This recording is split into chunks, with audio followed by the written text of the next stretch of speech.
Now, the renewed drive by the new Minister of the Federal Capital Territory, Nyesom Wike, to remove commercial motorcyclists and tricycles, often called keke napep operators, from Abuja roads, has led to a controversial operation by the Joint Task Force of the Federal Capital Territory Administration.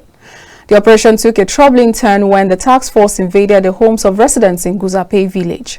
KAFTAN TV correspondent Benedict Uku reports that the situation escalated when the task force allegedly fired over 20 tear gas canisters inside the homes of approximately 30 occupants, many of whom were children. Here's the report.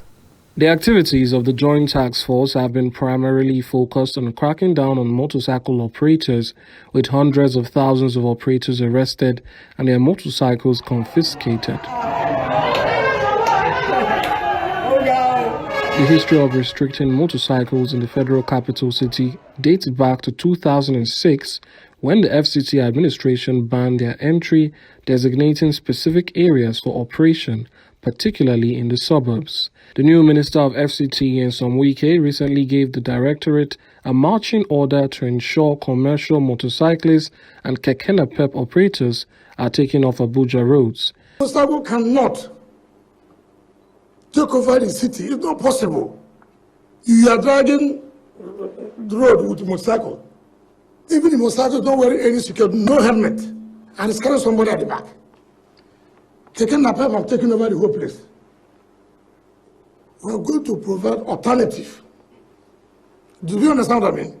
We are going to provide alternative to reduce the suffering of the people who may not have the means to have their own private vehicles. Recently, precisely Thursday, August 31st, 2023, the Federal Capital Territory Administration Joint Task Force took its battle to the Baduma to Guzape village, popularly known as Asokoro village, just few kilometers away from main Asokoro district of Abuja. The situation escalated when the task force allegedly fired over 20 tear gas canisters inside the homes of about 30 occupants, many of whom were children. The outcome was unbearable for the residents, especially motorists, as they narrated the incident with tears. They came to meet us inside this compound. Inside room, all this compound, this room here, none of the room that they did not enter. Inside bedroom, not only sitting room, kitchen, everywhere they've searched. For what? That means we are not safe inside our compound. The tear gas, see, all those things that you see, all here was fire with tear gas. Inside compound, you see them. The bullet now, we even have it. My husband has gone out. He's the owner of this compound. Okay. He was having the bullet this thing. So that yes. See this place. 3 times our children, all of them running, they shot it. Park almost 40 machines around this mass. Then they have packed almost, according to what I had, 80 to something like that from this Mongoro mosque. The incident has raised concerns about the use of force and heavy-handed tactics during the enforcement of the minister's directive. The worst part of it is just that we don't know whether government has given them the power to enter people's house and break the house without any warranty from court or something like that. Whatever we are doing, we have to be lenient to ourselves. They ran inside, about 5 of them, and they packed their bags here. Okay. So they went back home. Where we have seen this one, this old baby. I have to rush him inside this compound and save his life. It's by the grace of God this boy survived. You not have come back to meet, we only tell you the story, but since we don't have any problem with them, our hands are clean. That's why this boy was able to survive this problem. This recent operation, however, has sparked outrage and intensified concerns about the task force methods. This village, OKADA has to operate because anybody drop from Kaswandere or Abattoir side must be carried to Kobi, Ngwamplani, Kurunma 3, Kurunma 1, or something like that.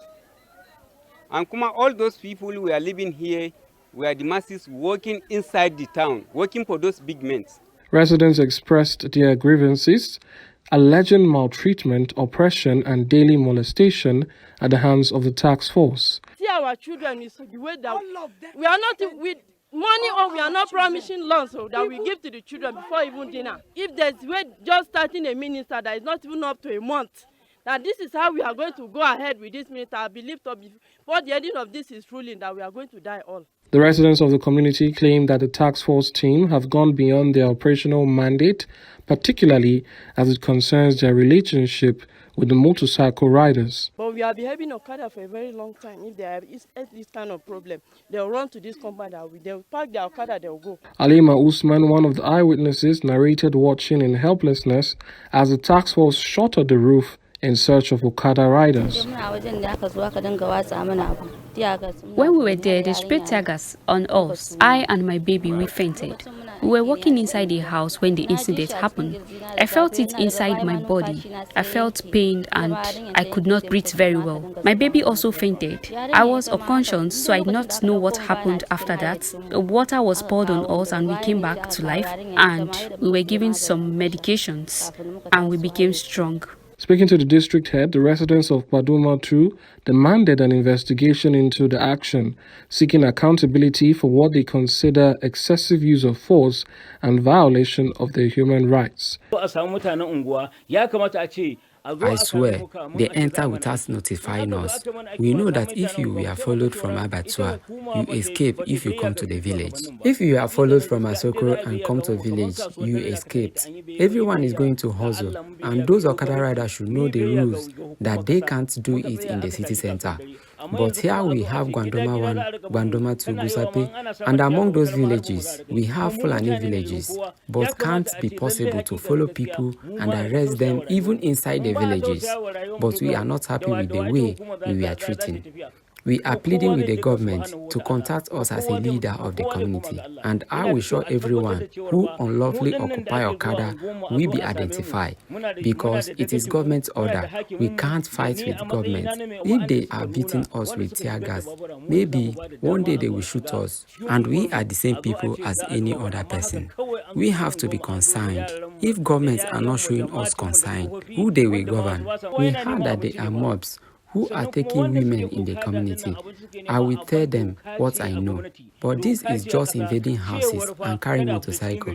And you know, some may say like people are protecting motorcycle, but I am not keeping such in my house because I know it is illegal. If you can arrest them elsewhere, it is fine. But we are saying that if a person comes to village, he is automatically escaped. If you go to restricted area and get arrested, it is your fault. But house-to-house arrest in the village is not good. Efforts to reach the authorities of the Federal Capital Territory for comment proved abortive at the time of filing this report.